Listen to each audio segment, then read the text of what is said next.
And then where's your lens? It's there because you don't want to be looking at yourself the whole time. Why am I sweating? We read. No, it's the job.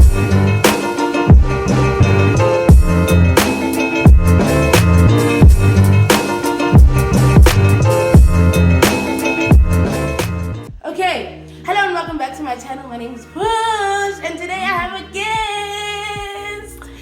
The Thando Hlophe.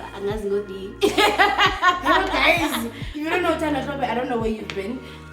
We met last week at the Queer Money Business, and then this happened. There we have it. So so earlier this week I asked you guys to send in some questions for Thando. It'll be a sisterly kind of questioning, not personal questions. Like some of you guys asked me personal questions, like, nah guys, like what are you doing? So I've got the questions here. Thando, are you ready? Absolutely not. Here goes that. Okay, in Xhosa we say inyathi ibuzwa kwabaphambili. Absolutely. It's Yeah, so it's inyathi. So you are the older queer. Of course. So the younger queers are asking questions. Yes. So the first question is, I'm going to keep everyone anonymous, so don't worry, your business is not going to be out there. Okay, the first question is, she says, the space for asking questions is too small, so I'm saying, is it possible to forget how to have sex? I was celibate for 12 months, then I tried getting back into the swing of things with someone I really like. It was kind of awful. Now I'm scared of doing the deed again. Hectic. No, I don't think that's possible at all. I think sex is super animalistic almost. It's an instinct. Like no one, I think the first time you had sex, genuinely no one taught you how to do it. This is where this, I mean obviously school and sex ed, they teach you the basics, but no one was in the room to tell you do this, do that. Yeah, you just so how does she, especially if you've had sex before. What do they say? It's like riding a bike. You won't forget. Just hop on. If you have an emotional, spiritual, or asexual connection with somebody, I don't see, and there's consent and safe space and there's maybe love or lightness or something. I think so you'll remember. You will not forget. So now that they've had the awkward or awful experience, how do you then... Wait, did she say after the 12 months she was celibate for 12 months and then met someone she likes, and then they engaged in the coitus, and then it was not that great. Now she's scared. I need background information. Was it awkward for her only, or for the same person, for the other person as well? Was this communicated afterwards? What made it feel awkward? I don't know. I believe in communication, and if you want your sex to be bomb, you're gonna have to communicate. I don't think everybody is sexually compatible, so you have to communicate. If you like something, if you don't like something, if you're uncomfortable with something, if you want something to stop with something, talk it out. It can seem super awkward and uncomfortable at first, but in the long run, it will help your relationship, because ain't nobody got time for having bad sex. Ain't nobody got time for that. Not that I'm having sex, I'm a virgin. Okay, the next question is a bit of a long one. Okay, so she says, my question is, so Push recently did a coming out to my mom video, and I've seen a lot of queers do it. Now, I have never seen any coming out video of Thando, then brackets, I'm not saying she should do it, but I'm mentioning that because personally I don't believe in the whole coming out idea. I am a person who actually will tell my family the day I get married. Then she says, note, if my mom or family ask, I will just answer, but I won't do a formal sit down by mama, I'm gay, and don't. However, I respect people who have come out to their families because I have seen what it has done for them. Some say that coming out somehow makes them feel free. What is Thando's take on coming out, brackets, to family specifically? Also, did you come out to your family, Thando? Niyathandwa. Oh, siyabonga.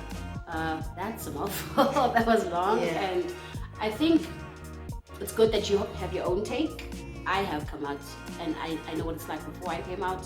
I also had the same view of like, you know, why should I come out? I couldn't leave. My straight sisters don't need to come out. I also had that view. However, if we're being truthful, it's because the reason they don't have to come out is because heteronormativity Yeah, is the status quo, and you don't have to. I was being naive when I thought I didn't have to come out, because coming out comes with a lot of, well, depending how you do it, when you do it, how safe you are, if you're independent, and need to be very, very sure that you're safe. You're not gonna get kicked out. You're not gonna, be left on the streets and destitute.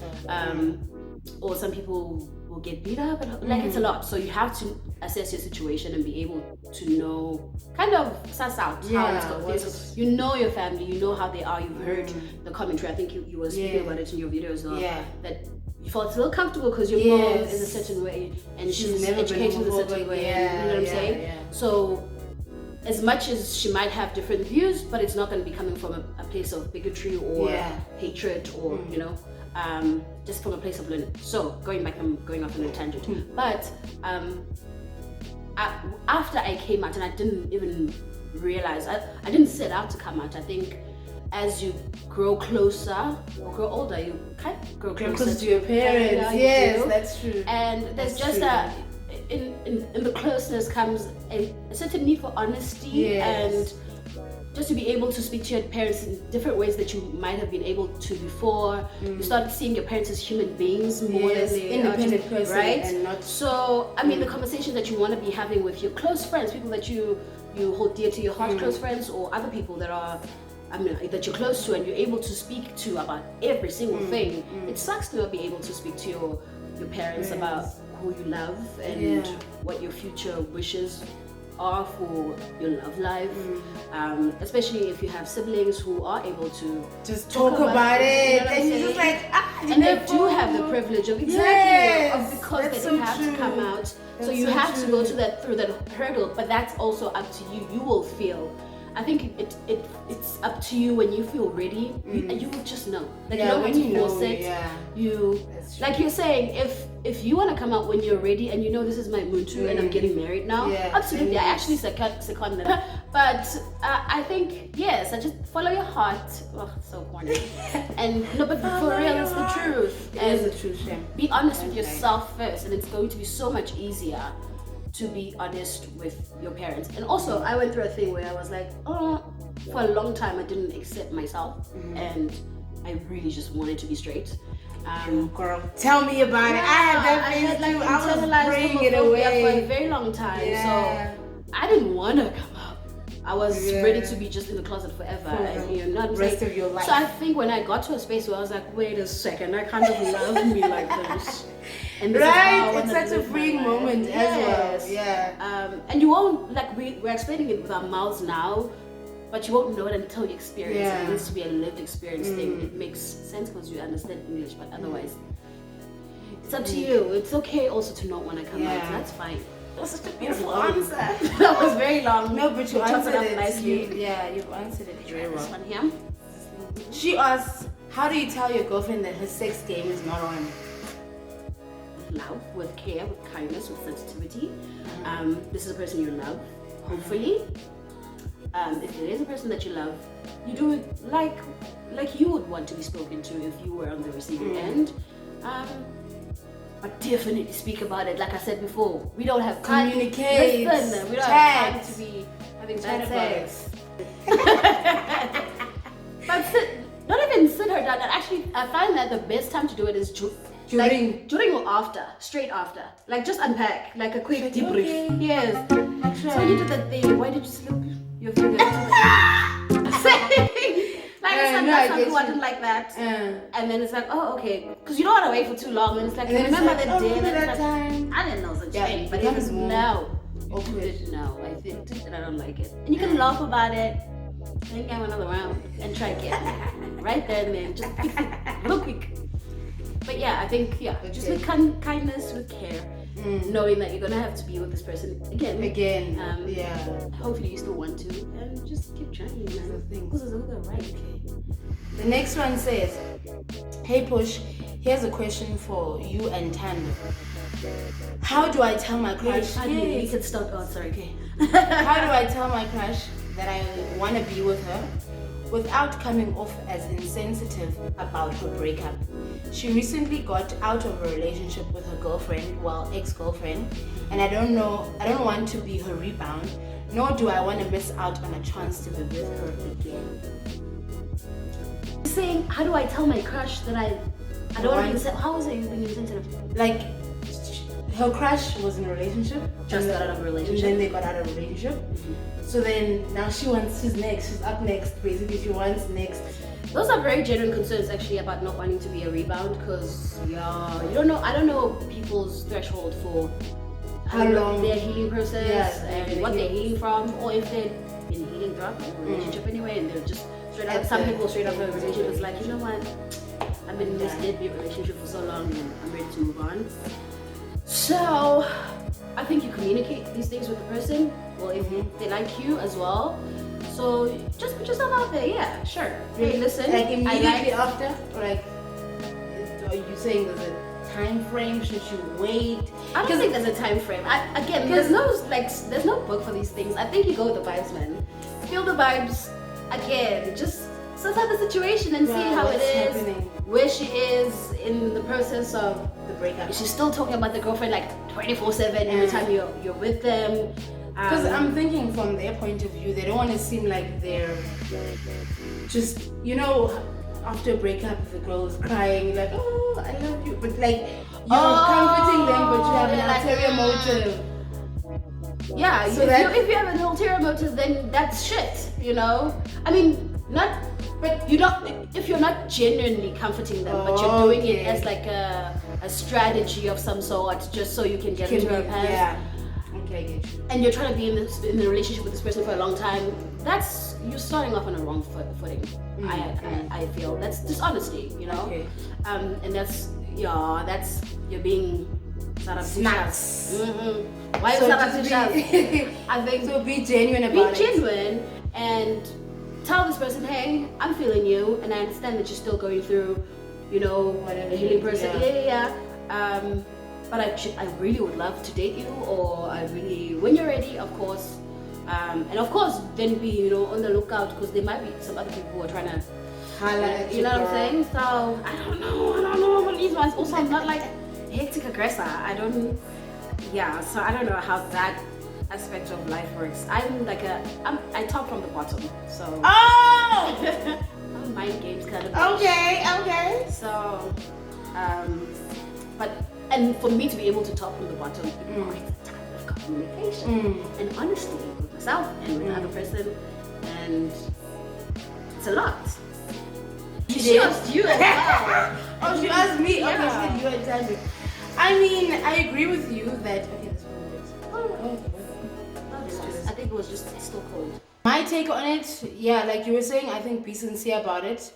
But also there's this thing that as lesbians we move on fast, and I think it's because we hold on to the other relationship for so long that by the time that you are actually broken up, you're through with it. So shoot your shots to the things. I'm doing it, I'm finally giving it up. Oh yes! I'm a harmonizer, bitch! That was exciting. I tried. The next one, this one was asking a lot of questions in one question, but the bulk of it is career-wise question. Okay, she says, did you always know that what you wanted to do career-wise? Just answer question one. Did I always know? I've always known I wanted to. In actual fact, before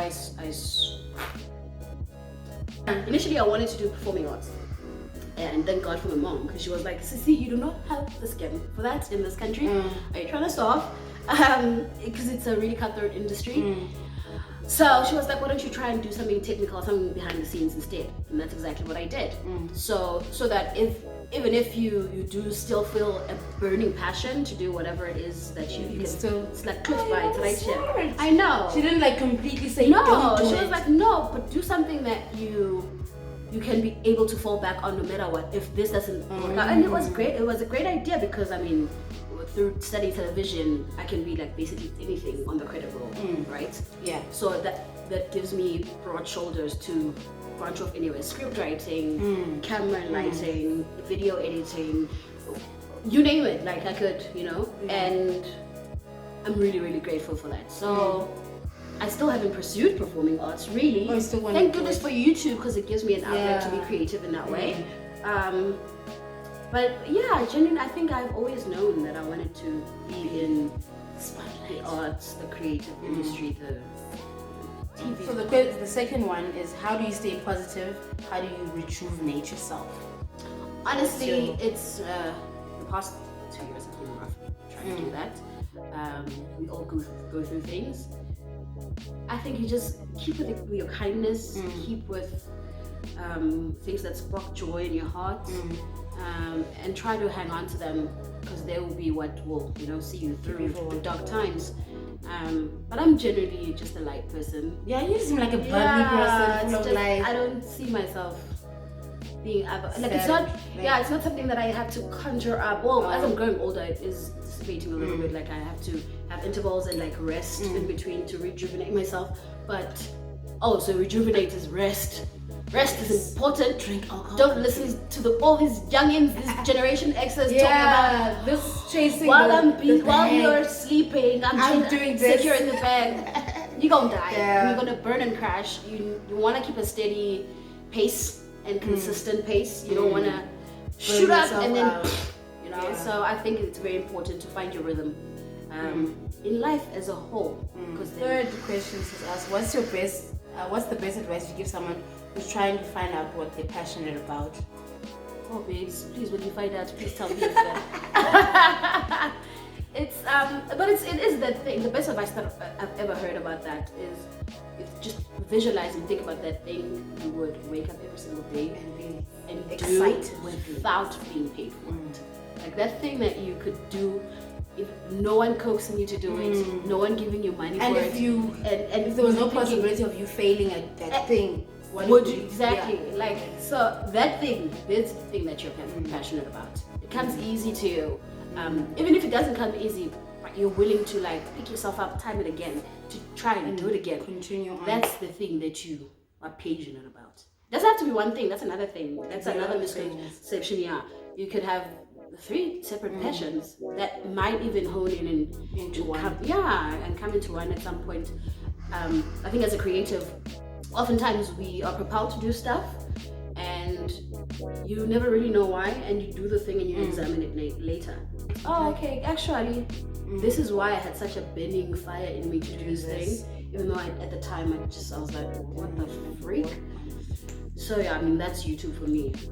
So yeah. A lot of questions. The fourth question is asked, what has 2019 taught you about yourself? Take.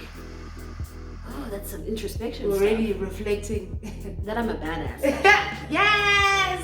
And I'm really scared of myself. And I need to let go of fear. Yeah, All you are is within you. absolutely. Don't let It's the a fear fact. come in between you and your dreams. Lala Amanda Black! Her latest album. What are you amazing. doing with your life? It's fire. Every single song. So yeah. Okay, the last question to us was, how do you stay positive through rejection? Whew. That is a hard one. And it's hard for me because I actually, to be honest, I don't experience it a lot. You when don't? No. So when it does come, So with all aspects of your life?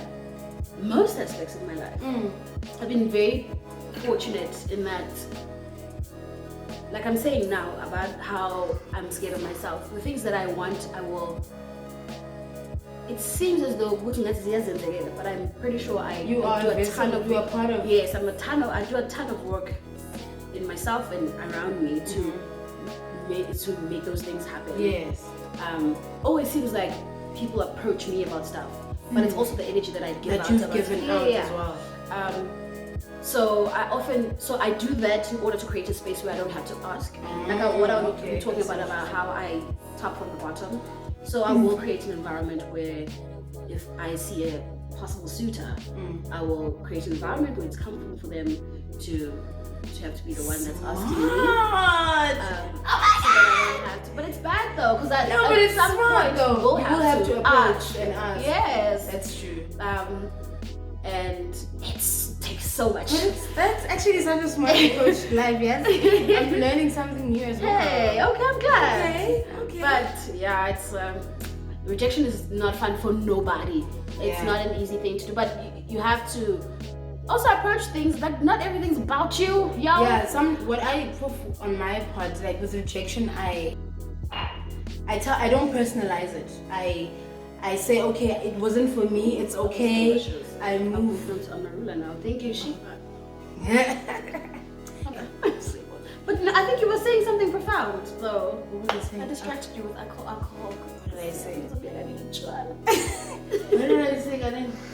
Yeah, I don't personalize it. Yes. I always tell myself it's not meant for me. What's meant for me will come to me, and I just take it from there. I'm like, it's not personal. That's good. Next question.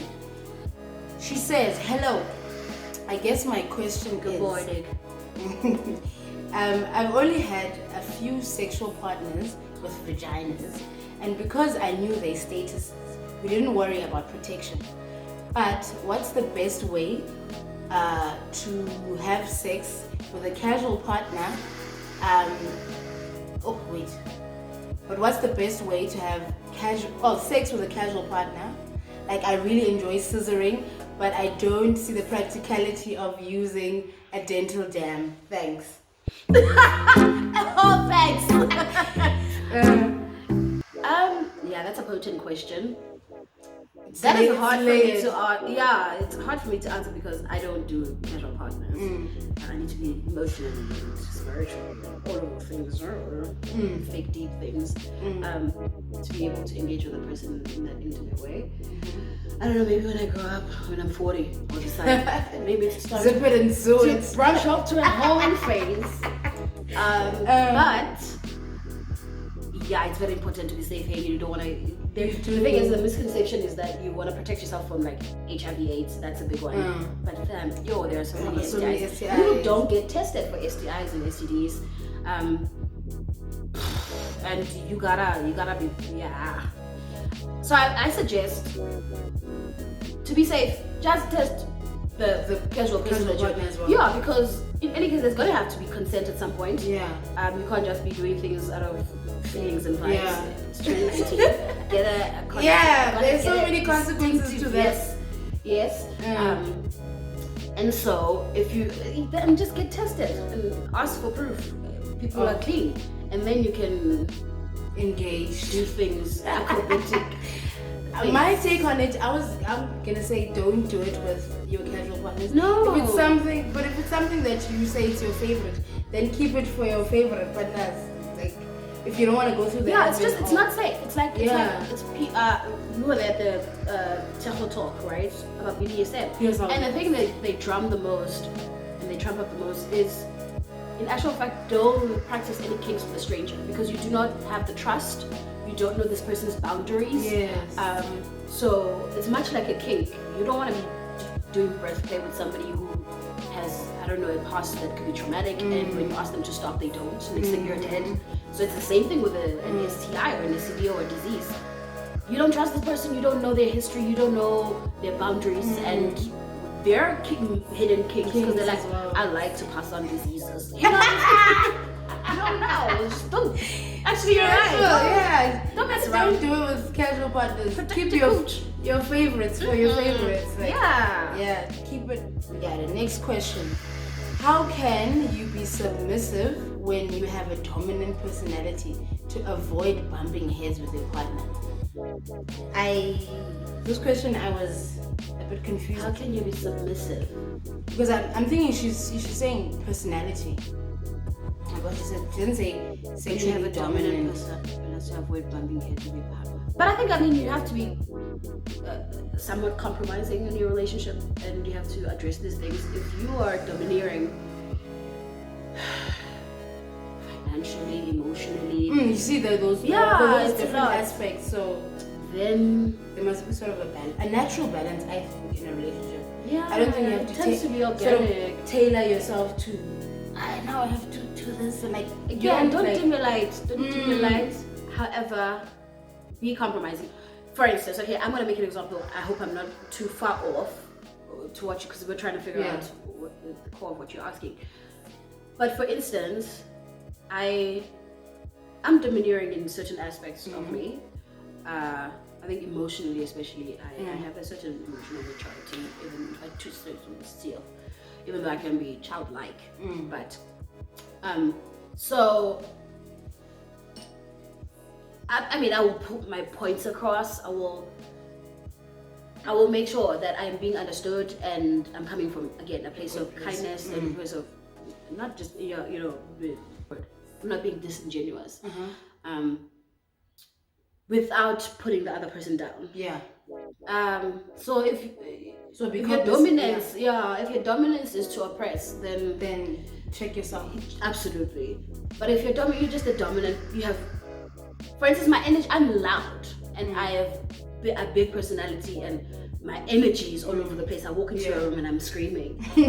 But that's just how I am. I can't. There's no switching off of that for me. So I'm dominant in that way in terms of personality and how loud I am. But I am cognizant of the fact some people are.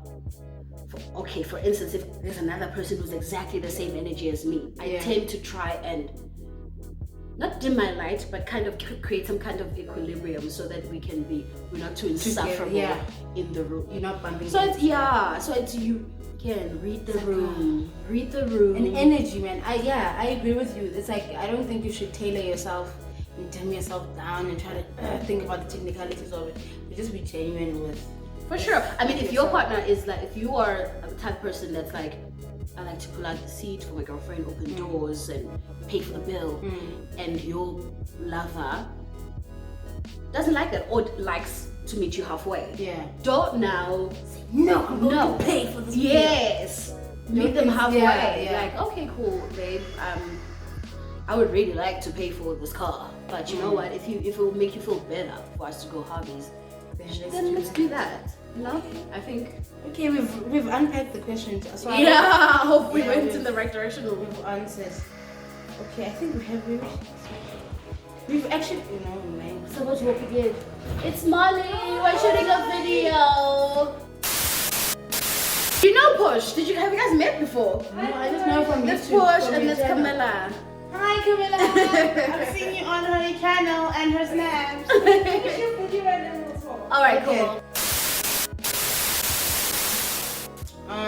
The next question is, how do I introduce toys, to be specific, strap-on, to my casual sex partner? It says, yay, English is not my mother tongue, but casual. I hope I'm told. So yeah, she wants to introduce sex toys to a casual. Words. Use your words. Speak your truth. Hey, I like. And sometimes people are very opposed to that kind of thing. Much like, I don't like bad stuff. And I'm just going to be open about it. Listen, don't bring anything to my, and if the other person would like that. But they like a casual sex partner, so you can do this. The rules are blurred with casual sex partners. Like, that's taking too far. I don't know you like that. Yes, that kind of thing. So I had the privilege of thinking about these questions. So I'm getting this firsthand. So I was like, my advice to you, if you wanna, okay, maybe you don't know, but when you have a casual sex partner, after you've Ubered them home, right? You're like, oh, tonight was so great stuff, and then you go, I think you should meet Stacy. And they're like, who's Stacy? And you go, BAM! Stacy is my strap-on. And then you take the conversation from there. They're like, oh no, I don't like strap-on. And then that's that. And then that's my take. The same person asked, how do you approach someone if you're not sure of their sexual orientation? You approach, you ask. You must ask. You must ask. You must. I think some people take it, or I don't know, maybe heterosexual people take offense to asking their sexuality. No, I'm not a lesbian. I think that's why it's. But it's also in the way you ask. You don't want to be abrasive about it. You want to make your intentions clear. Hey, I'm gonna penetrate. in the future. Yeah. But oh, actually, I don't know. You hang out with this person before you get to the sexual question. So I mean, yeah. Hey, are you dating anyone? Because you need to find out if this person is single or not. You're trying to get into a polyamorous situation or whatever. I mean, I think it comes out then. Yeah, I have a partner. Partner like civil union. If they use a gender neutral, then you know it is what it is. or I've been single for 5 years. Oh, okay, actually, I could be really upfront. Do you like girls or no? Or have you dated women before? You're going through a lot. Like I said, some people I used to have internalized homophobia, and I didn't want to be gay. So if you're trying to fight yourself and somebody comes in, it's like, you didn't got me. Right? Yeah. That's so true. Have your own emotional internal people turmoil. will be defensive towards that. But I mean, babes, like, it's better to ask. Because I mean, if you don't ask, then that's a definite no. It's already a no. So just find out. I'm sorry. That's the only way, guys. Just ask. Yeah, this is the last one. Okay, hashtag #AskThando. Okay, when you like someone, but they claim they don't feel the same way towards you, but you just hope and have a feeling that this person likes me, but maybe she's trying to hide it. And it's been months and she just keeps on telling me she wants to be single, etc. Should I give up or should I? She wants to be single. Keep trying. Yeah, let's not be rapey about it. If she says no, and you're saying it's been months. If it's been months, let it go. Let it go. There's so many other people who are already willing to be available. Don't waste your time. And don't be forceful. If somebody because I don't think they're claiming. Yeah. If they're saying no for months, then they are serious. Yeah, and some people have been going through things, or you really want to try out being single for 2 years or whatever. I think don't force the issue. Even if you feel like I put up my best game, ain't nobody has ever said no to this. Right? How dare you? Your ego is telling you, nah, man. There's no way. Yeah. I put it down. If I had one night only. If she could see me do this, then definitely. You sound like the guy that you're telling, I'm gay, and they're like, no. You haven't tried me because she hasn't had me yet. You know what I'm saying? Or the guy you're telling no at the bar, and it's like, they're like, no. Because you're just so used to getting your way, or whatever the case is. I think just let it go. Yeah. Listen to the no's. The no's are important. Yes. No means no. No is a full sentence. Yeah, we've reached the end of our question. And that was a lot of questions. You must have like a 10 ton of followers. And it's also like very like substantial questions. Thank you guys. I like that. Thank you. That's so Thank cool. you. Please check out the description in the Yes, we'll be doing another video for my channel. So go over to her channel in the description below. And then for the person that was asking about the coming out story, tell me on my channel when you visit that site. If you care to hear what? English is a horrible. If you care to hear about my coming out story, I don't think it's that interesting. That's why. That's why I haven't told you anything. Also, I think I haven't done a lot of like specifically queer content. Yeah, I've just been like living as a queer, but not necessarily being like. But I'm more open now to discussing our queer content. Alright guys, I'll see you later. Peace in the Middle East.